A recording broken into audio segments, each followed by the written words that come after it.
So, it's the burning question: how do we transform the rail network for the North? Following some big decisions around HS2 and Northern Powerhouse Rail, we'll be exploring how we can transform the rail network in the north of England and deciding what's needed from our region's rail network.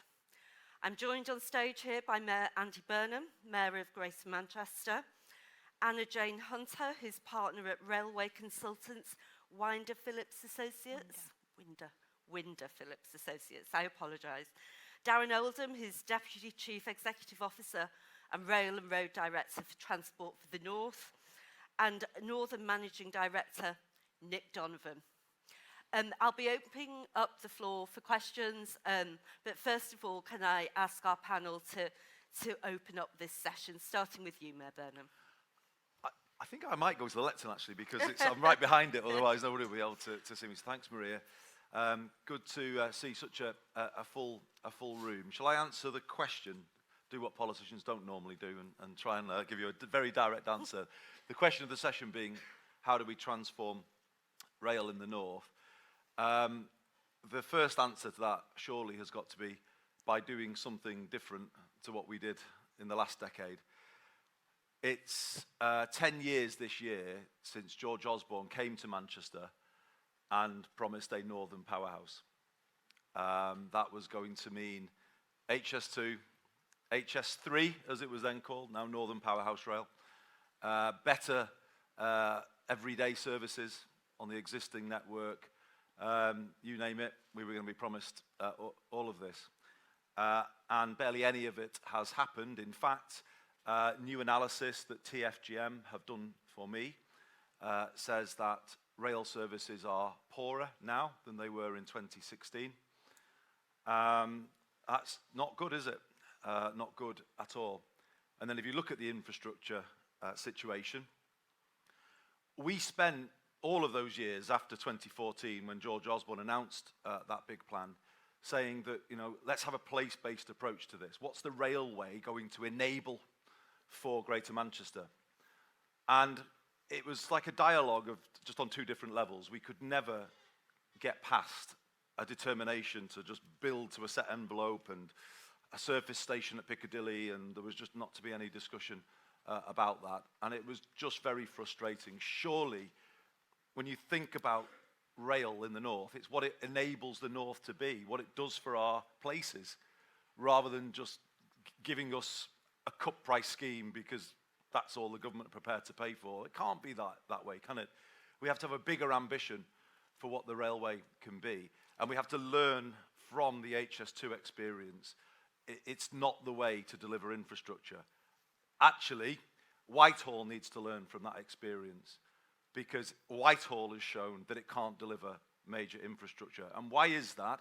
Well, if you do it in that top-down way, where they don't listen to people at a local level, and you have the situation where you've got the constant ministerial merry-go-round, where a new minister comes in and wants to look at it again, that is what imports delay, complexity, and cost into a major infrastructure scheme. If you do it in a more place-based way, from the bottom up, then I think you deliver infrastructure in a better way, because you link it to the place. And actually here at this level, we don't have that kind of ministerial merry-go-round. We have that kind of long-term set direction for what we're trying to achieve for our places. And that's something that needs to now be kind of, I think, the starting point when it comes to delivering infrastructure going forward. So to be fair to the government, when they made their announcement on HS2 in Manchester in October, they did at least say that Steve Rotherham and I would have a role in looking at the routing for Northern Powerhouse Rail. And obviously we've not just done that alone, we've worked with the Cheshire authorities, with Warrington, talked to colleagues in Lancashire, and we've quickly come up with a vision, and we've put that back to the government now with regard to Northern Powerhouse Rail using the HS2 routing through Greater Manchester via Manchester Airport. So, you know, that shows you that we can do it, and they should trust us more. They should work with Transport for the North more to deliver infrastructure, working with us. The kind of final point I'll make kind of builds from everything I've said, really. How do we transform rail in the north of England? I think there's a simple answer to the question from both an infrastructure point of view and an operations point of view. And it's 3 words: local public control. That is what will make things better. Local public control. I'll take that one person clapping at the back. Thank you very much. But we would deliver the infrastructure. We've done that with Metrolink, so it's not just like an idle boast from the stage. We delivered the extension to the Trafford Centre, the new Trafford Park line, ahead of timetable, on budget. You know, we've done that with building Metrolink. So we know we can do it. And then if you look at operations here, rail operations, well, Merseyrail, as I understand it, are the best performing train operator in the country. And that comes from the accountability that's baked into local public control. Because people are on the spot. People will be challenged if that isn't right. There's accountability there, visible accountability, that I'm afraid hasn't been in railway operations as far as I'm concerned, particularly working with private operators. The accountability just simply hasn't been there, and it just isn't good enough. You know, when you can have a company putting up slides talking about free money, that tells you something about the culture being wrong in some of our rail operators and not in tune with what we're trying to do at this level. So that local public control brings accountability, but it also brings something else. It brings integration. We will complete the first stage of the B network in January next year. That will be an integrated system, tap in, tap out, over bike, bus and tram in Greater Manchester. We have a very clear vision, working with Vernon Everett, our Transport Commissioner, to bring rail into the B network in the second half of this decade, so that commuter rail system comes under local public control. But the critical thing is then you can integrate it with the rest of the system, and you can't do that unless you put rail under local public control. So that has got to be the argument. We made the big argument to re-regulate buses, and we've done it in Greater Manchester, and already B network buses are better than what they replaced and are outperforming non-franchise services. I think the same has got to be true for the railways. Railways commuter services under local public control can be more accountable to the travelling public, but also then integrated with other modes within the city region, and that will begin to transform rail in the north of England. Thank you.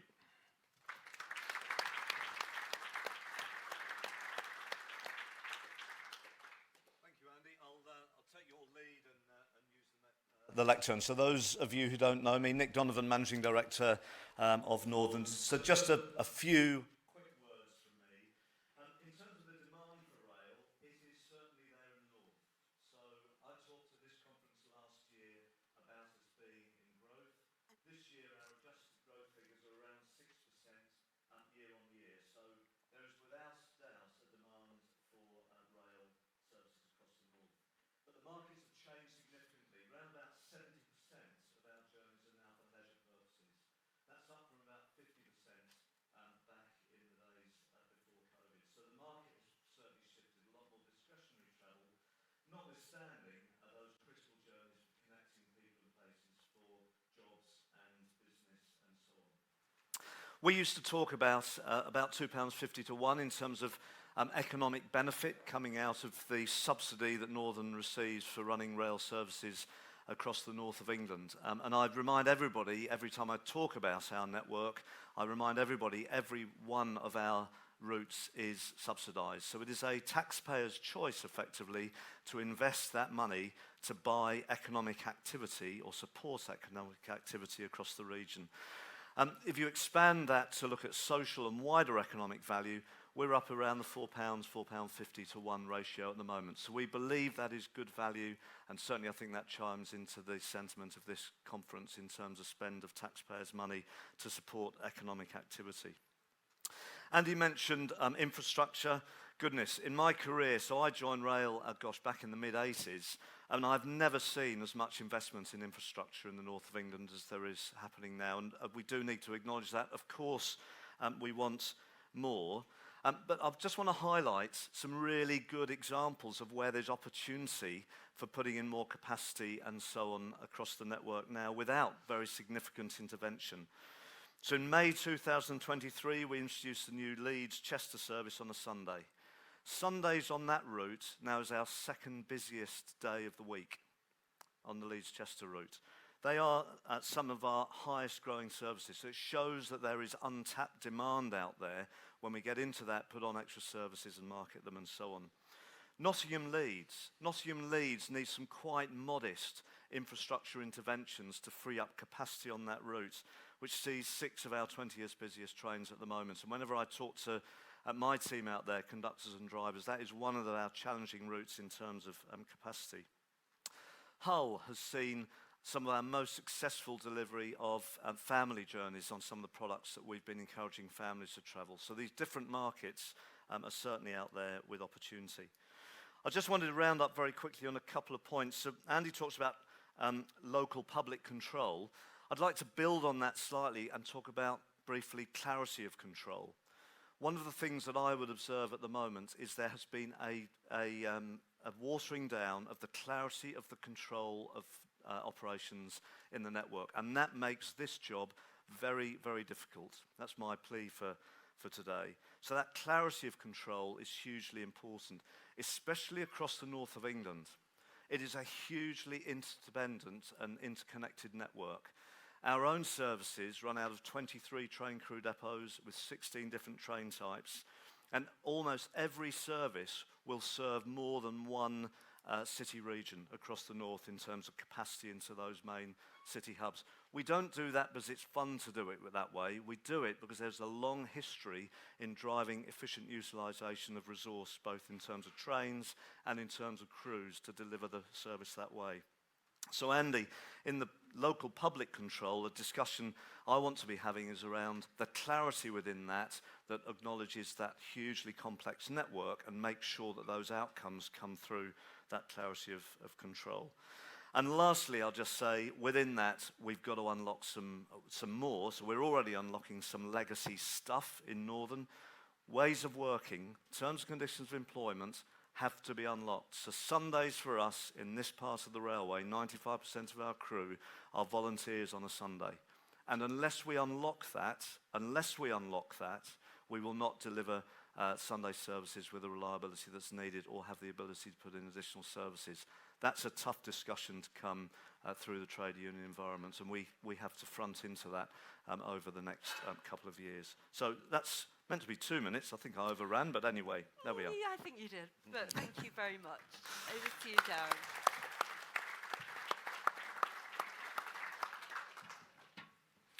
Well, it looks like we're doing the lectern.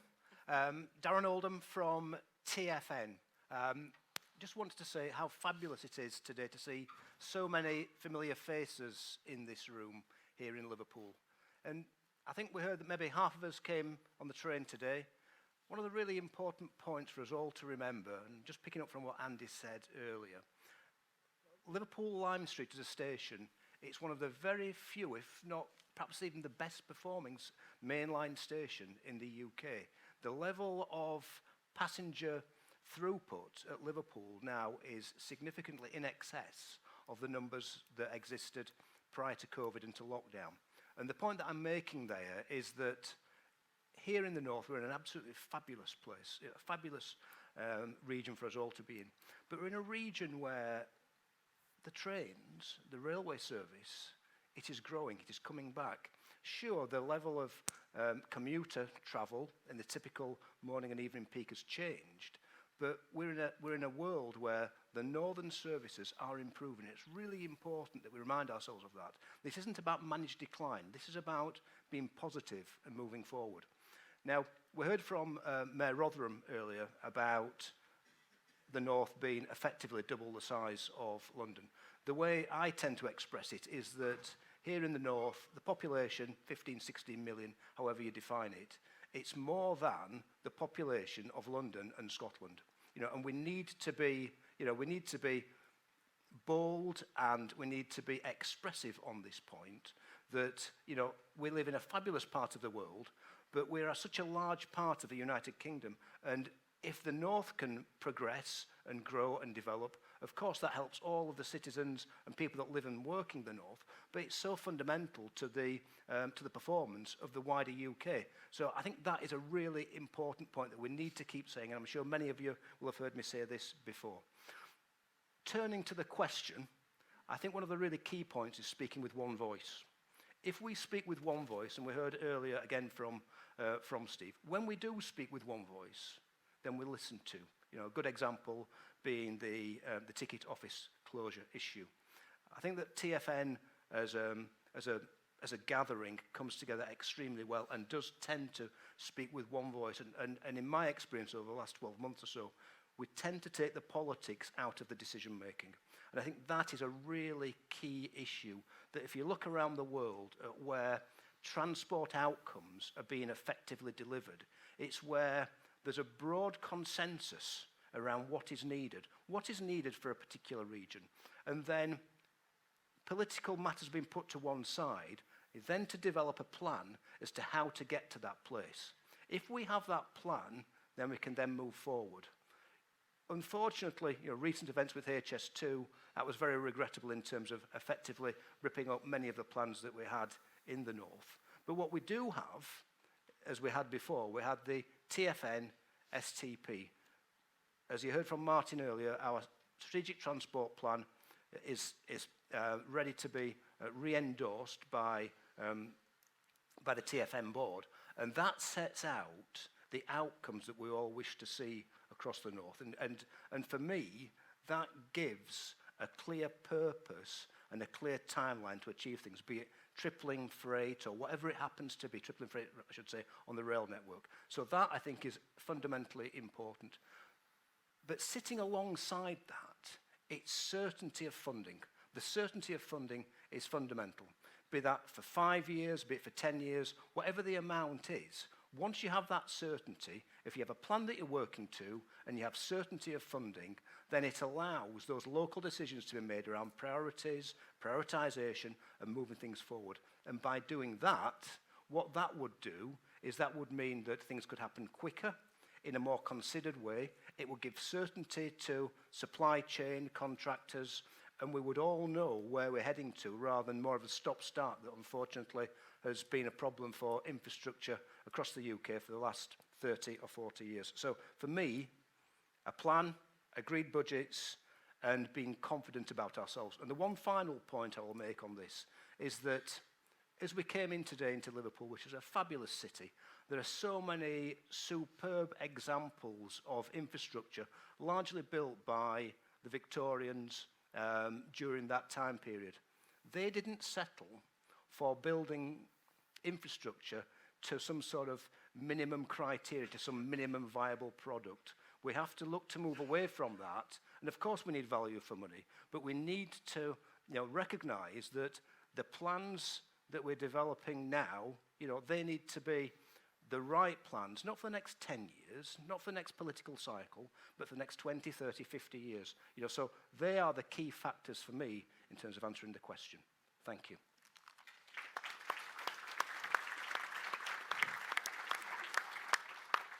Anna Jane, can I invite you? I was told we weren't going to use the lectern, so I'm going to try and see if this just works from here, because I'm feeling a little under the weather this morning, so I'm going to stay put. I'll keep this short, because I think we're wanting to get into the discussion. But I think for me, transforming rail anywhere, but particularly in the north, that I'm so proud of being from and being part of the rail network in the north, is that we need to deliver on our promises, and that goes all the way from the timetable ultimately as our promise. We should deliver it every day, the timetable that we've set out to. But in the longer term, what are we trying to deliver? So which timetable are we aiming for, be it NPR, HS2, whatever we're calling it in the long term, and then stick to the course. And then that gives us the second thing I think we need to focus on is being confident.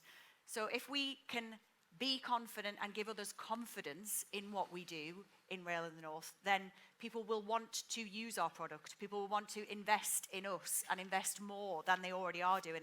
And Nick mentioned, there's more going on than ever in terms of investment, but of course we need more.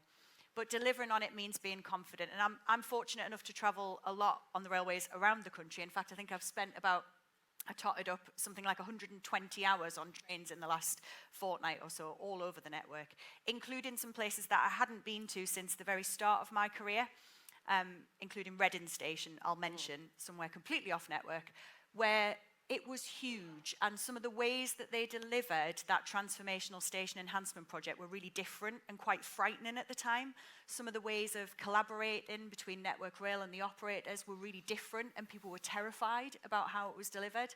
But they stuck to the course, they spent a lot of money, scary amounts of money at the time, and they delivered it. And I did not recognize the place when I walked in there last week. That's the kind of transformation we need, but we need to stick to the course and be confident in our abilities. Thank you. That was definitely 2 minutes, so well done.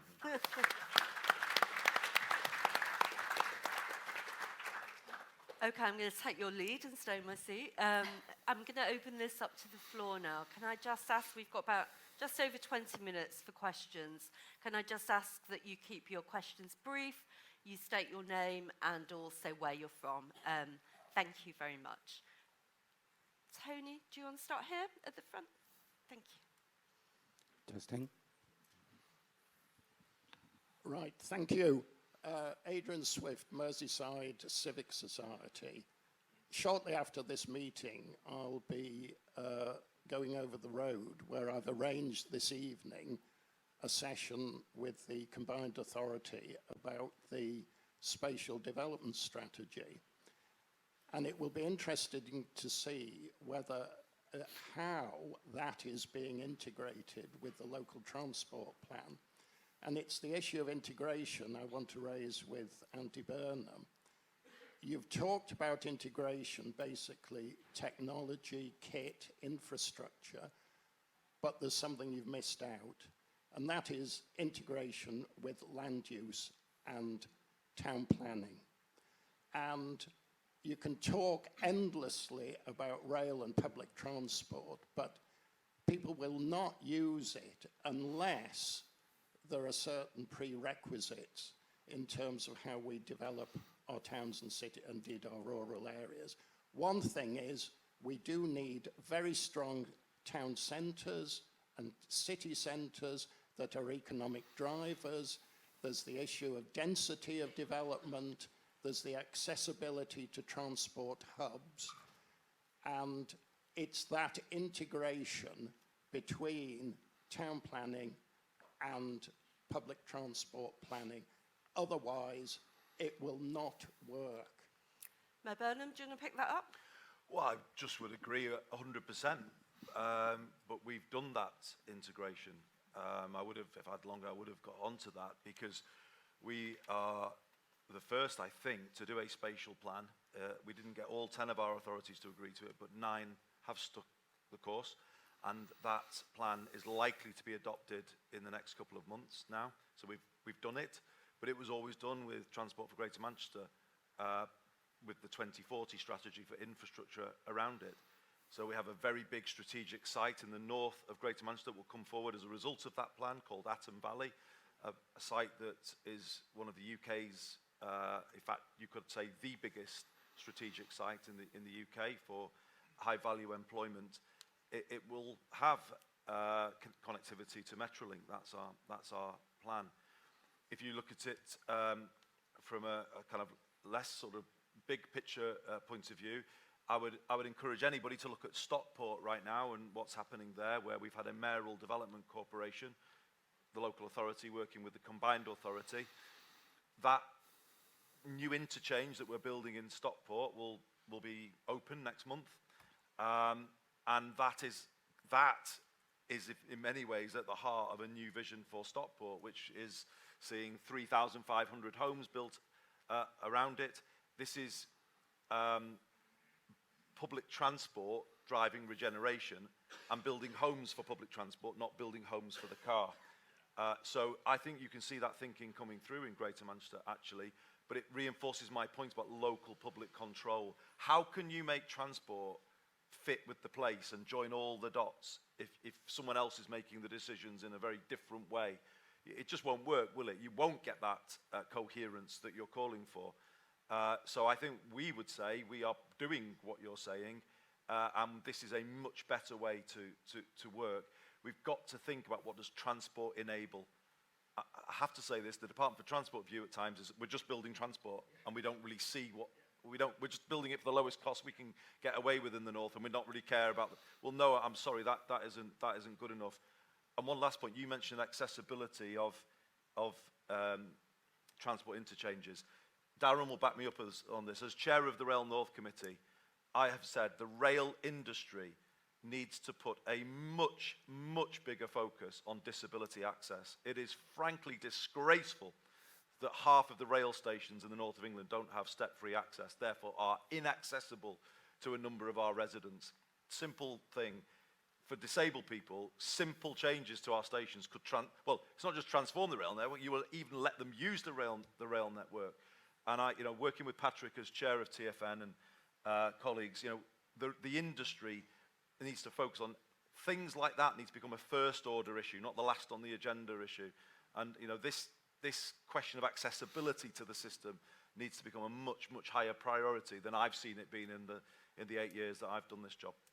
Thank you, Mayor Burnham. Let's move on to another question. Down here, if that's okay.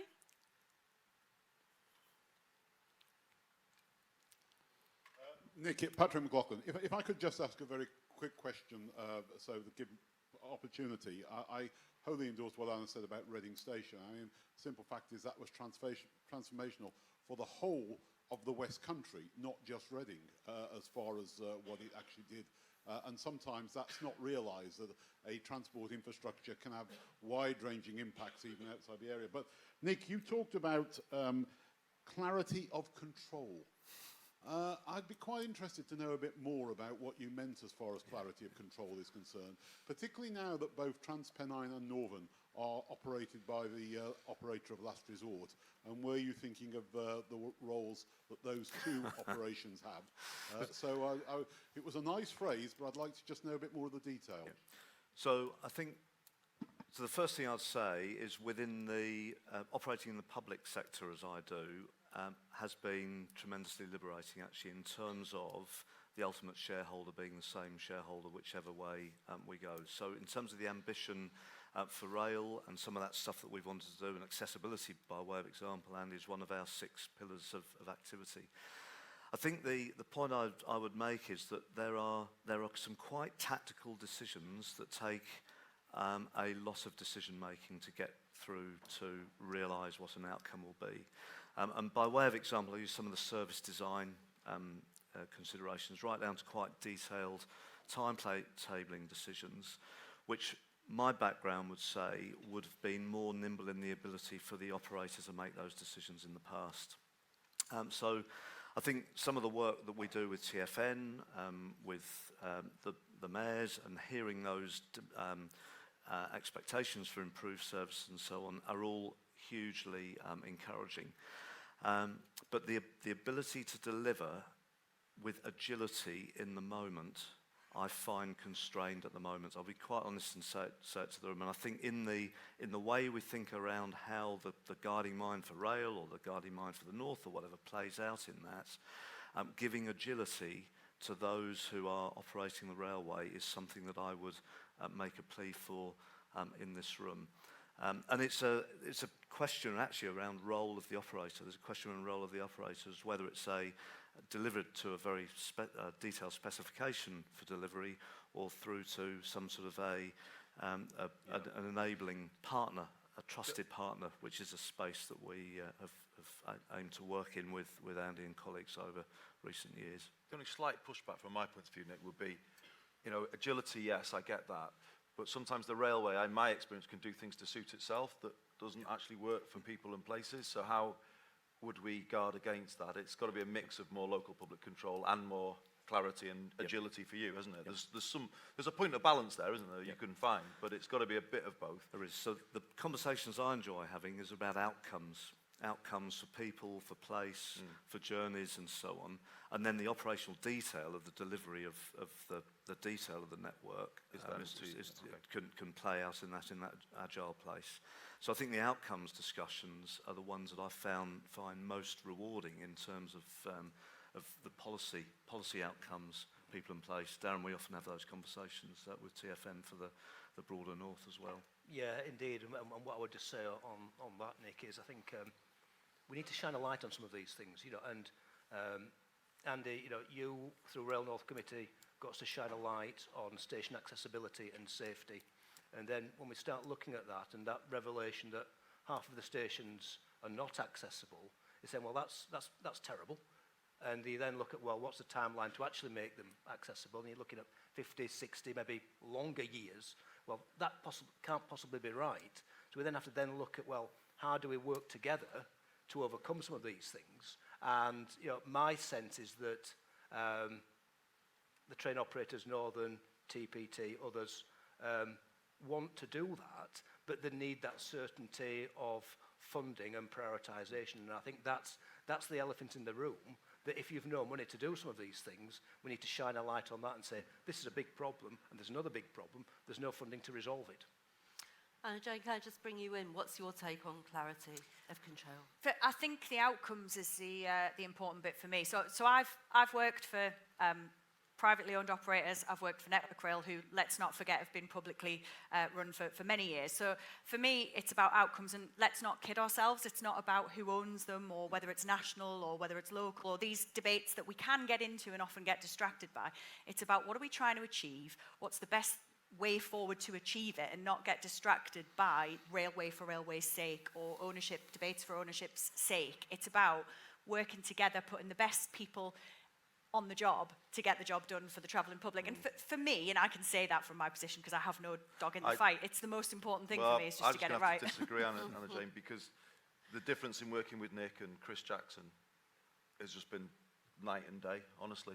When you've got alignment and not serving a different objective, which sometimes felt that the operators were doing it, it does matter, in my view. It does, but it's the same people. They're the same people who were there before working for a private operator. So all I'm saying is, let's get too distracted by it, because the people want to do the right thing with the right objectives and the right incentives and the right motivation to do it, which sometimes is about who's calling the shots, who's you look at those slides that Avanti put up. Really? No, I'm serious. We've got to be honest about this. Yeah, we have. Yeah. We can't just go around these debates forever. What's the right way to run the railway? Can that possibly be the right culture that you put slides up that kind of say, no, free money, we can laugh at the government, it's just almost laughing at the public. You've got I agree to the accept behaviour, that cannot continue. I agree the behaviours are terrible. The contract starts as the first place with the problem because they're observing what's in the contract, and that's wrong. We need to get all of it right, including the behaviours. So I don't agree with the behaviours, but I don't agree with how the contract's structured either at the moment. So I think there's improvements on both sides. Thank you. Okay, let's look at that side of the room, if that's okay. Right in the back, Daniela.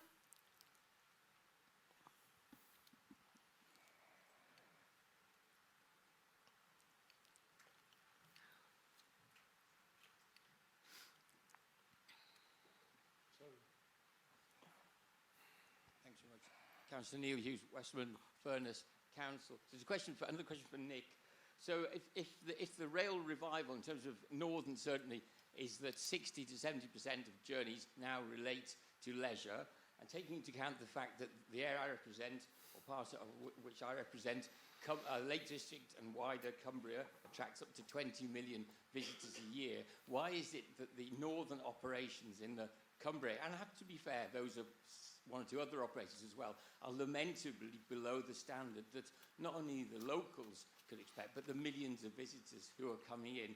Now, I accept that the train crew shortage is affecting everybody. We all know, we all say it should have been addressed years into the past. But looking at the present operating principles, why is there so much short running?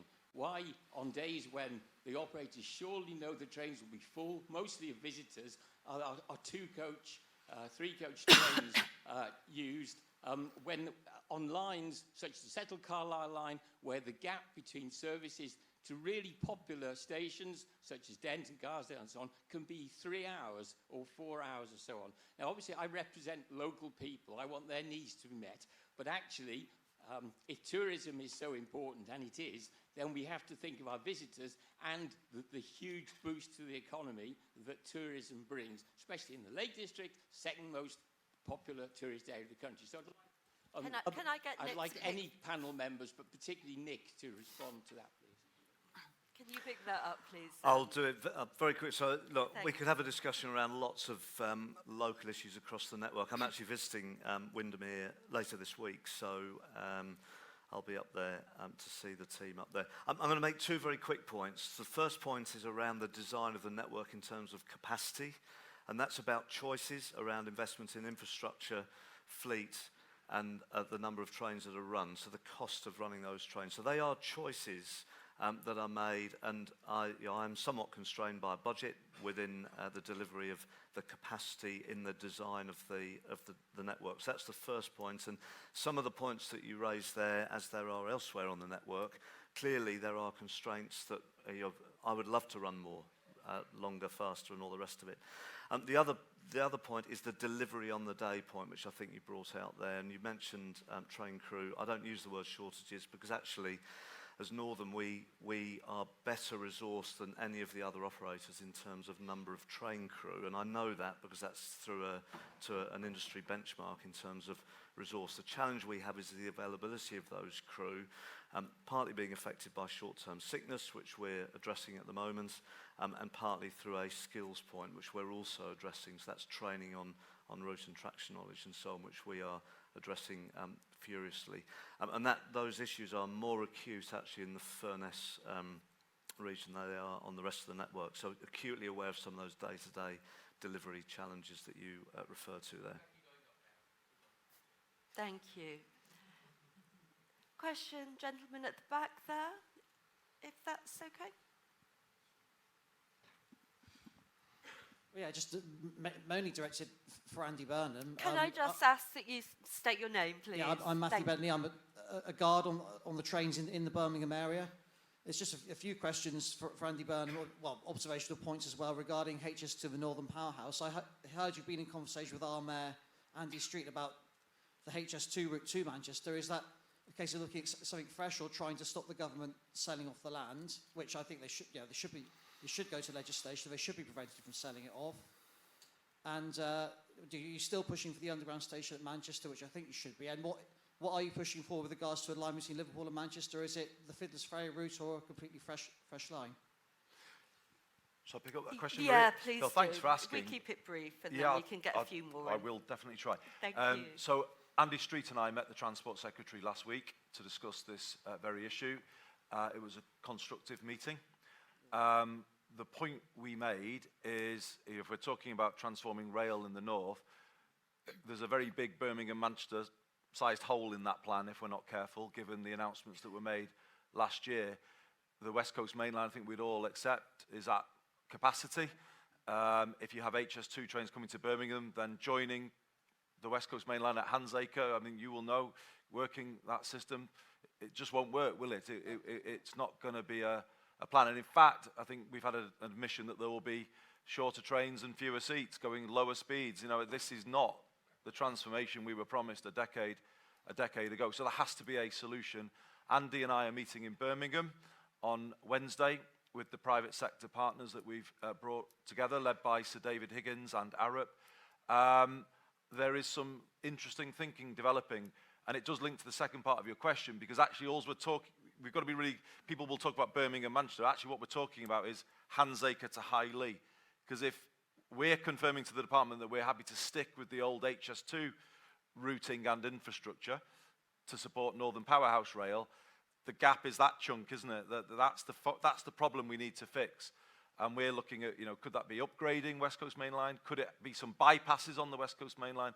Or does it need a new line? And that's the type of work that the private sector working group have got underway. They said to us in the meeting last week that TGV has been extended in France by a purely private sector approach. So I'm not against that, because I think something has to be done to fix the problem. But at least the government now are kind of, they're saying that they are open-minded about the process that we've set up. So there is some positivity. When it comes to Northern Powerhouse Rail, I'm with Steve. He should never accept that Fiddler's Ferry route. That was a complete cut price option. It would close Lime Street for 2 years. I mean, what mayor of any city could accept their kind of city being shut down in that way? It was a classic Treasury penny pinch, save some money. We need the most ambitious version of Northern Powerhouse Rail, in my view, which should be a new station here in Liverpool. Warrington have got a big plan at Bangkey to regenerate that. It should come via Manchester Airport. And absolutely, 100%, it should be underground at Piccadilly. And when people then say, well, how do you pay for all of that? We say, open your mind to things like land value capture. If the railway increases the value of the land around it because of what it enables, there's nothing wrong with capturing some of that, that uplift to pay for the infrastructure over a longer period of time. So that's an update. I mean, trying to be brief because it's a complicated issue. But you know, out of the ashes of last year, we've started to piece something back together. But that is a massive, let's call it a Handsacre to Highley size hole in the plan for rail in the north because, and actually transport in the north. The M6 is full between Birmingham and the northwest. The West Coast Main Line is full. If nothing is done to both of those two things, you're just going to end up with transport headaches left, right and centre, aren't you, in the rest of this century? There has to be a solution. Thank you. We have 1 minute left, so Anna-Jane, do you want to come in on that and your thoughts about the bombshell from last year? I suggest we get another question. I wasn't trying to come in. No, I don't think we have time for another question. So yes, I agree. The West Coast Main Line's full. I agree the bombshell was a ridiculous announcement. I agree we should go big or go home. Go for the biggest plans. I live in Liverpool, and I'd like to see everything that Steve talked about earlier happen for Liverpool, and the same for Manchester too. I strongly believe we should have started at the north end. I'm on the record of saying that many times in many places. It's a shame we didn't. And Darren, you talked about a huge hole last week. How are you feeling now about the future? It's very hard to disagree with anything that Andy's just said there, really. I think the one point I would add into all of this is that people often talk about costs going up. And yes, they do. The costs do go up on infrastructure schemes. But that shouldn't be a reason not to do them. Because as costs go up, benefits go up, or lost benefits go up if those schemes aren't implemented. So we can't accept that schemes costing more is a reason not to do them. You know, and I think that's, you know, we have to be cost efficient and we have to be sensible, but I'll go back to the point I made earlier, that we need to be bold and look at both sides of the equation. What are the costs, but what are the benefits? What are the benefits to society, to the economics, to all the citizens that live here? That for me is looking at all aspects of these decisions. Thank you. And Nick, final word? Final word for me, so keep the ambition. We mustn't lose passengers' trust. I've seen David Sybosson somewhere here, probably put your hand up. So anyway, big vote for the passenger in all of this. We mustn't lose people's trust in the product today. Some of it, notwithstanding the comments on Furness and so on, is a really good product. And we mustn't let a story get out there that takes away people's trust to come and use it, because that's the lifeblood for the need for the future. Thank you so much. We could have carried on for quite a long time, I think, and I can only apologise for those in the room who didn't get a chance to ask their questions. Just like to say a big thank you to Mayor Burnham, to Anna-Jane, to Darren and to Nick for being with us here today. It is lunchtime, you'll be glad to know. You go in that direction or that direction. There will be a podcast recording in this room, so anyone who wants to listen to that can go and get their lunch and bring it back in. Thank you so much, and yeah, show our appreciation. Thank you.